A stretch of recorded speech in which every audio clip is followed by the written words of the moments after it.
I mean, you want to win your division, you got to win those games. So division opponents kind of mean more than, just somebody that's not in our division. So that's something that we set out to go do. And, we're 2-0. We got a couple more to go. Jayden, can you take us through that back shoulder touchdown throw to Terry? Yeah, I mean, we had no timeouts, 11 seconds left. It was either Terry's going to catch the ball or it's going to be an incomplete pass and we kick a field goal.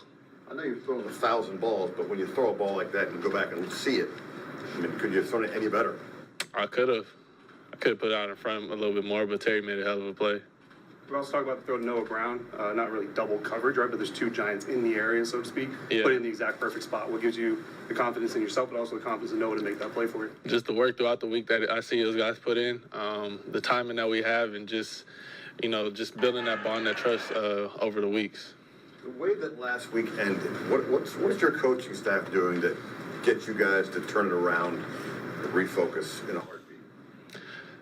I mean, they just preach, new week. But other than that, I mean, we got a great veteran presence in the locker room with guys that had the highest highs and the lowest of lows. So leading on those guys and just the locker room, the message I think we all kind of get is like, hey, what happened last week happened last week. We got a whole new week to go.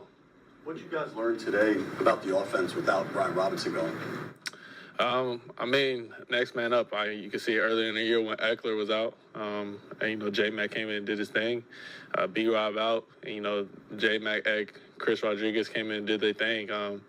That's just next man up mentality. It doesn't matter when. Our coaching staff does a tremendous job of bringing confidence into the players, no matter if you're the starter or practice squad guy. You never know when your number might get called. Why do you think it does work so well no matter what? What works the most that way? Schematically, and just guys trusting each other, trusting that Tyler and Sam might make this double team to this block, or you got Allegretti, stuff like that. So I mean, it's just the trust and the brotherhood that we have in our locker room. The pass rush, and the first time you met them, they got to you a few times. What was different? They didn't seem to get a hand on you as much this time. What was the difference from your perspective this time? Knowing to go with the ball, getting the ball out, that helps out a lot. But tremendous job by the O-line of, using their fundamentals and giving me enough time to get the ball off. Can you pass the midway point of your rookie season now? What's impressed yourself about your performance so far the most? I mean, I don't know. I still got some ways to go. I kind of sit back and reflect after my rookie year is done. Jayden, the 7-2 start is the best start for the franchise since 1996. Are you able to take a step back and acknowledge how important this start is for this team, or are you just in the moment? Got to live in the moment.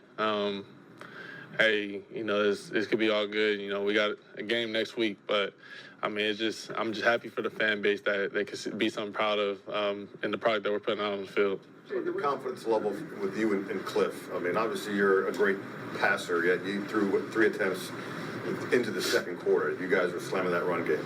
Yeah, sometimes it's how I got to be. We adjust, but when the opportunity presents itself in the pass game, you got to hit them. But we did a tremendous job of getting downhill and running the ball. There was a couple of passes in the second half, the one across to Eckler and the one to OZ, where it's a long cross and it takes a while to develop. How much easier is that throw for you when you haven't been touched all day? I think to your point, I think it'd be kind of different. Obviously those guys, the defensive line, those guys, the rush guys, they get kind of frustrated that they can't get to the quarterback getting the ball out.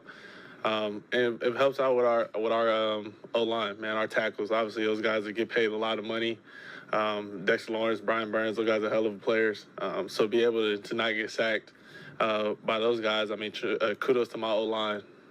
How much better are you feeling after last week playing through the ribs? I feel good right now. Week by week, but I feel good, and something that progressively get better.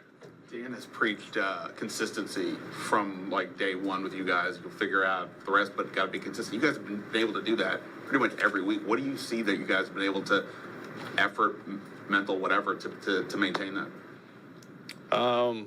Everybody just respecting, the brotherhood. Nobody's bigger than the team. No matter what you're doing out there on the field, you still get treated the same way. Everybody expects you to approach work the same way. And when you're not, then that's when we hold people accountable too.